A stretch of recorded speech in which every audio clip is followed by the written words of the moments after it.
Estamos de volta com a terceira e última parte do nosso programa de hoje, falando da história das traduções. Vocês viram na primeira e segunda parte mais ou menos um resumo dos textos em hebraico, que foi o texto que a Bíblia foi realmente escrita. E agora, nessa terceira parte, nós vamos falar rapidamente da história da Septuaginta. A história da Septuaginta começa com a Biblioteca de Alexandria, lá no Egito, às margens do Mediterrâneo, onde no século III antes da nossa era, um rei muito vaidoso, chamado Ptolomeu Filadelfo II, da 18ª dinastia egípcia, que ele tinha na Biblioteca de Alexandria 995 livros em grego, faltava 5 para completar 1000. E como a colonização, ou a migração, ou a presença de judeus naquela época era muito grande em Alexandria, mas já existia a predominância do idioma grego naquela região, então ele quis passar a Bíblia do hebraico para o grego. Então ele fez um documento chamado Cartas de Aristeia ao sumo sacerdote de Jerusalém, Eleazar, e pediu que esse enviasse tradutores para traduzir a Torá do hebraico para o grego. E o Eleazar, o sumo sacerdote, enviou 72 tradutores, ou seja, 6 para cada tribo de Israel, que são 12. 6 vezes 12, 72. E diz a história que eles levaram 72 dias na ilha de Faros, que era exatamente aquela ilha onde ficava o farol da Alexandria, uma das maiores maravilhas do mundo. E na ilha de Faros, onde nós já fomos conferir a ilha de Faros e a Biblioteca de Alexandria, lá no Egito, já estivemos lá, em loco, verificando tudo isso. E ali naquela ilha o rei deu um grande banquete e diz a história que eles levaram 72 dias fazendo as 72 traduções e que essa tradução foi muito valorizada porque, comparando as 72, não havia nenhuma diferença. E eu particularmente não acredito nisso e ninguém de sã consciência pode acreditar. O que a história tem mostrado ou tem tentado concluir é que só entregaram uma tradução para o rei e deixaram 71 de fora, porque uma não poderia ter diferença.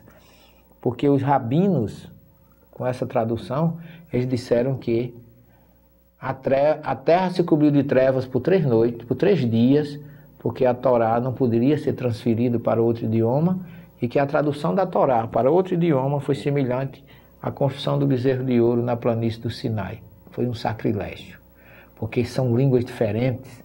O hebraico é uma língua semítica triliteral, baseada em consoante, não tem vogal.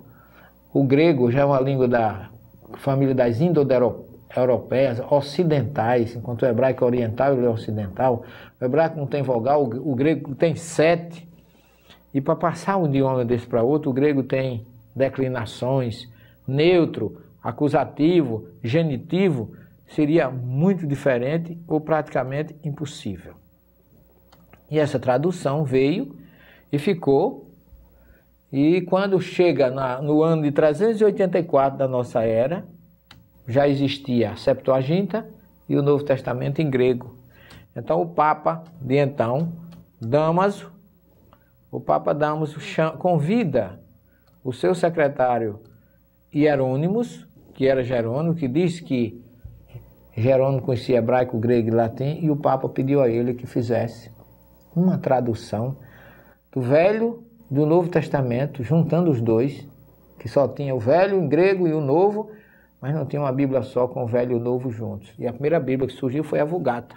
Jerônimo realizou esse trabalho lá na cidade de Belém por 20 anos e conseguiu trazer a tradução do hebraico para o grego, do grego para o latim, juntando as duas, que se chamaria, segundo o Papa, a Vulgata.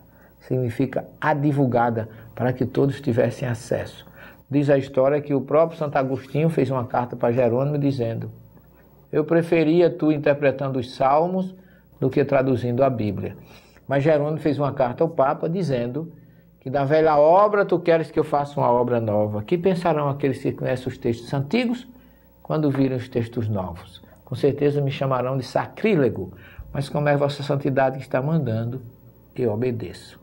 E aí ele criou um chavão que diz: para o asno a lira canta inutilmente. Em outras palavras, chamou todo mundo de burro e fez o trabalho dele.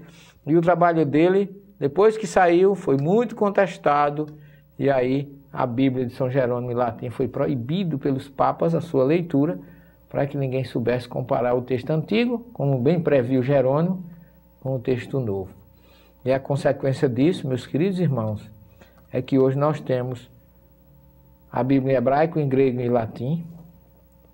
A Bíblia em hebraico se chama, como eu já falei, o Taná, com 39 livros.